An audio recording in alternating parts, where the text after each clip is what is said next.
day one of Academic WorldQuest, and right now we are doing an Arabic scavenger hunt. Essentially, we have to solve the riddle, find the place, get a stamp from that place, and then they'll hand us another riddle. Ornate box surrounded by camels and something about the capital. Mecca is a box. Yeah, that's true. Mecca? Yes, yeah. Mecca. The Montana World Affairs Council provides global education from adults all the way down to junior high students. Through WorldQuest, kids studying everything from Arctic affairs to autocracy versus democracy. It does EconoQuest, where it's teaching students about international trade, and it does Inspired Classroom, connecting individual classrooms virtually. And additionally, adults can go to many of their wonderful lecture programs and meet many of the really distinguished speakers that come to our state. Hi, I'm Scott Osterman. I'm the Director of Commerce for the state of Montana. I think it's really important for students to know that we live in a global economy. The most important thing that I can express to you in terms of international relationships is that you have to bring your whole self and your true self to those relationships. It's just been wonderful to meet the students and see their interest in the world, and also, their place in Montana and how that all connects.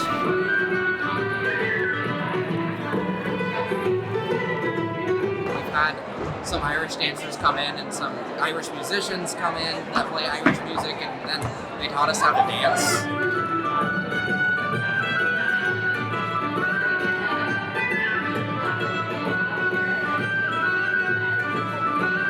And it was pretty epic. One thing that Academic WorldQuest, Montana World Affairs Council does is they make sure that every kid has the opportunity regardless of income. We have kids who come from low socioeconomic backgrounds. We could not do it without the scholarships and the very generous support from the numerous donors that support this event. Like, these little games are fun, like we're interacting with people from different schools. Like, we didn't know any of these guys, they're from Browning, but we all just kind of came together and we're like working together as a team, so. No, can I take your week? Or Yeah, what do you have? Coming from like a rural town in Montana, my graduating class is only 12 people, so there hasn't been a ton of exposure to the bigger world, but WorldQuest has really opened that up to me. Through WorldQuest, I've become really involved in international relations and political science and all these aspects that really show how much influence each one of us can have on the world. Montana, as great a state as it is, we're very much isolated. We have the internet and there's social media so kids can connect virtually, but I think what Montana World Affairs really accomplishes is it makes it real. Meeting people from around the world, talking to diplomats and ambassadors, or you're chatting with a young lady in Ukraine, all of a sudden the world seems like a much smaller place. It's a great opportunity where we get to engage with issues that we don't even know exist. Like the Arctic, I had no idea before studying how important that was. And all these different parts of the world that we don't see in the news, but how much of an impact they have on our country and our world. I think they're that a good relationship. Hold on. We have to think about this. Are we joining in?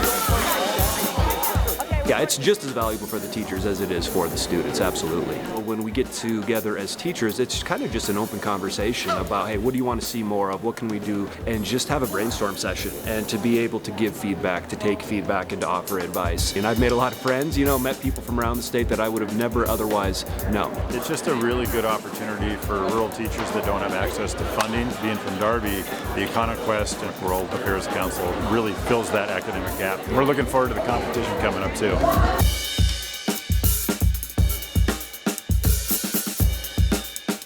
What country is the largest importer of live animals? A, China? There are teams of 4 and we all take a test. There are 10 topics and each topic has 10 questions. You learn so much about the world because the topics change every year, and now over 4 years there's 40 topics about world affairs that I've had to learn everything about, so that's really helpful. World Affairs Councils are educating citizens and students to be more aware of our world, and that's the only way it's going to get better. Not big fancy leaders coming down, but ordinary people having more knowledge about different affairs and educating the people that represent them. First place, Sentinel Team 2. Congratulations. For many of my students, this is an adventure to leave town, to stay in a hotel, to be on a college campus. The whole experience is just incredibly valuable, and can't wait for next year.